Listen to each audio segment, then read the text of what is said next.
Wabaleka kahle kodwa Bhojana, wabaleka kahle Bhojana.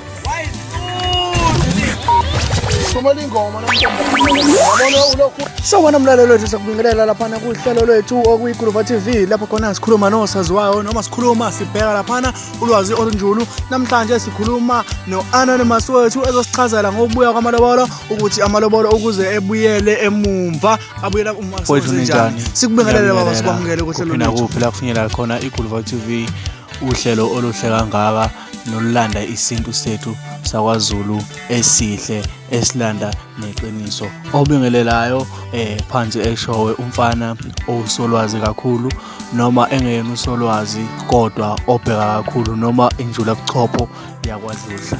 Ngiyabingelela kuphi nakuphi la kufinyelela khona lo msakazo njengamanje noma lo mbukiso. Ngibingelela bonke abantu, ngiphinde ngibamukele futhi ukuthi abahlale nathi. Siyabonga futhi sichazele kabanzi noma sichazele ngobungozi bokulandwa kwamalobolo emzini noma ngokubuya kwamalobolo ebuya kubo kwamfana esebuyela ngokungekho emthethweni noma ngodlame oselenzekile ngaleso sikhathi. Msakaza abanye abantu lento bayithatha kancane bengayinayo ukuthi iyingozi futhi limaza kangakanani.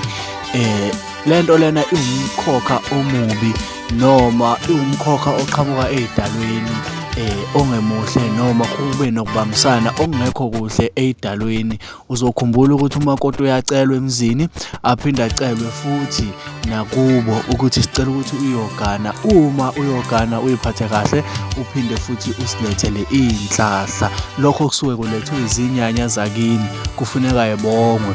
Uphinde futhi kubongwe umfana ukuthi ukwazile ukuthi alobole njengoba kusuke kuthiwa hlatshiswa abasemzini, kuyabongwa. Kusuke kubongwa into efana naleyo. Uma amalobolo esebuya kusuke kuneyidalwa noma kunomkhokha omubi ongenile ngaleso sikhathi okuyiwona olimaza igceke. Ukubuya kwenkomo mfowethu akuyona into encane.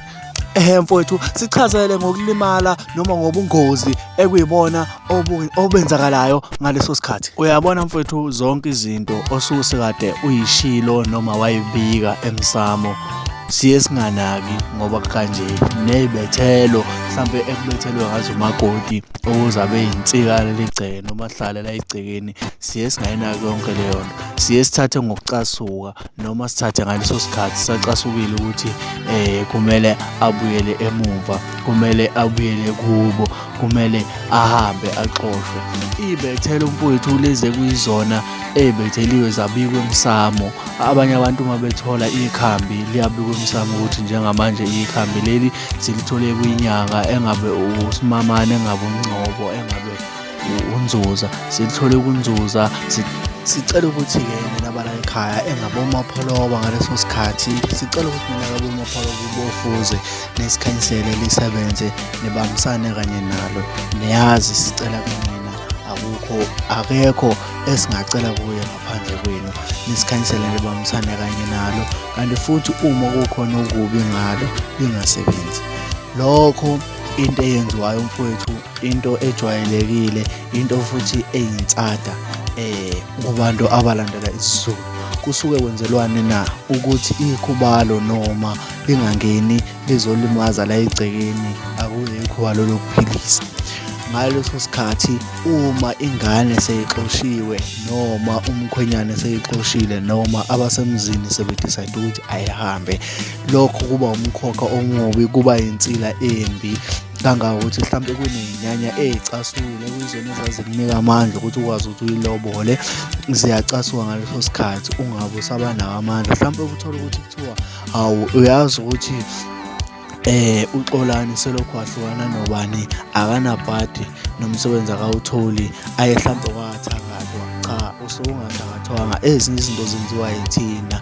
Yabona lo muntu wawucelele emsamo ukuthi ucela ukuthi usebenze, ucelele phela ukuthi namanje ngiyawuvala, ngicela ukuthi ungabe usasebenza, ngicela ukuthi kungabe kusaba yinto ezosebenza. Njengoba simkhiphela ekhaya, sicela ukuthi nikhuphise zonke izinto zala ekhaya owayeqiniswe ngazo, ukuze lokho kuzomenzela indlela enhle, ukwenzele insala noma ukwenze ukuthi usale uphephile nawe, izinto zakho zikhanye.